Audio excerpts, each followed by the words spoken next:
I just remember praying all the time, God, please help me, help my marriage, change my husband. And I thought, there was only something wrong with him, that I didn't need to change. I was the one who went to church every Sunday and, taught the kids biblical principles.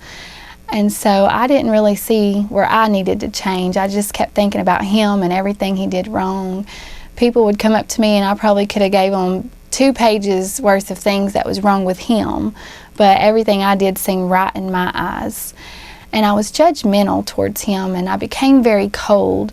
And I remember times that I would sit in my bedroom and I'd watch a movie and I would say, oh, I want that type of relationship, I want to feel that in love feeling again. And I can never have that with my husband. I'm just not in love with him. And I actually told him that, I'm not in love with you anymore. And it hurt him really bad. And I just said, I don't think we can ever get back to where we used to be when we first met. We went to a family life conference called Weekend to Remember. And I remember at that conference they said, this weekend, focus on yourself. Think about you and what you've done wrong in the marriage and how you can be a better spouse. And that got me really thinking. A lot of moms don't realize, but we can even get so caught up in the kids that we forget about our spouse. And that's something that I was very guilty of. I was at pageants almost every weekend, or football games, or basketball. I was at birthday parties all the time. Even ministry, my house was a wreck, but I was involved in all these ministries, and I didn't know how to say no to the church. I thought, well, I have to do this, I have to do this. And although God comes first, ministry doesn't come before your spouse. They have to be on board with it. And so I was spending all my time with the kids and ministry and friends, and my husband was asking me, like, let's go do something. Let's go on vacation, just me and you. Or, let's go on a date night. And I just wouldn't make time for him. And so at that conference, I realized, I've been really selfish. And our marriage was so bad that we got to the hotel room and there was 2 beds. And I was like, oh, I'm going to sleep on this bed and he can sleep on that bed. And by the end of the night, of course, we were in the same bed because we had learned so much and we were starting to see things from a different perspective. But at that time, he had already still had his mindset that he was giving up on us. And so even though he changed a little at the conference, it wasn't enough for him to want to stay in the marriage. There was different times that we both were fighting for our marriage and the other person had given up. 2 weeks before Christmas, my husband told me, he said, I want a separation. And I was shocked because during that time, I actually was trying a little harder. I was trying to be more respectful. I was trying to think about him more. I called him more. I was trying to put his needs before mine. I didn't change completely, but I was making a few changes. I was making some progress in becoming a better wife. But what I didn't know is that my husband had already moved on. He already had his mindset on leaving me and being with another woman that he had met online. He met on Facebook and he had started an affair. And I didn't know that at the time, but he told me, I want a separation. So I went out and I started looking for an apartment to move into. And I told my oldest son, I said, me and your dad are splitting up.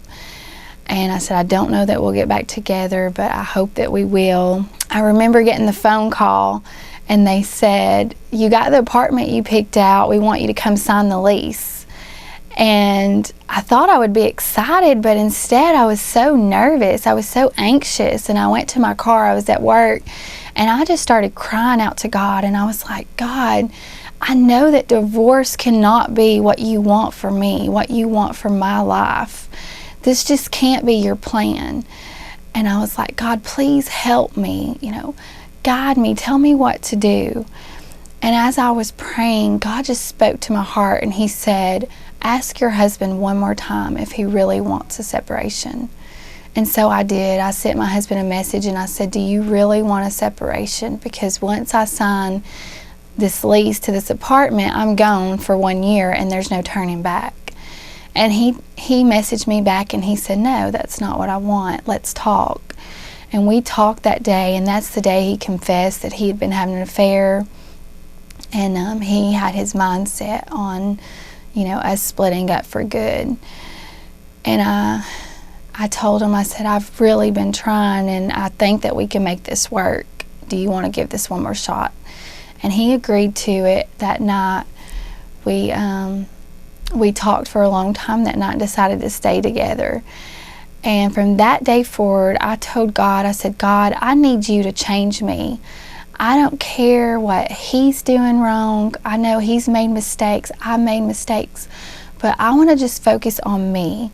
And so that's what I did. I said, God, change me, whatever it takes to make me that wife that you called me to be. Then I want you to change my heart, soften my heart, and show me where I've messed up. I want to be a better wife. And after I prayed, I began to study. I started looking up articles online. I started reading books. I started studying God's Word and just praying like never before. And God started showing me where I had messed up, how I had been disrespectful, how I had not loved my husband the way I should have. And God just completely transformed me. And my husband, he started seeing it, and he started believing that, hey, she's really wanting to make this marriage work. And so he was then motivated to become a better man and a better husband. And so we both started changing. We both started being transformed, and it just kept getting better every day. Our marriage, our intimacy, our love for one another, our respect for one another, everything started getting better. And so not only did God transform us in our marriage, but he gave us a ministry out of what caused us misery. And now we want to help others. We want to teach them biblical principles that will help their marriage succeed so that they can be happy and so that their marriage can reflect Christ and how he loves the church. And so that's just what God's done for us. How great the love of Jesus Christ.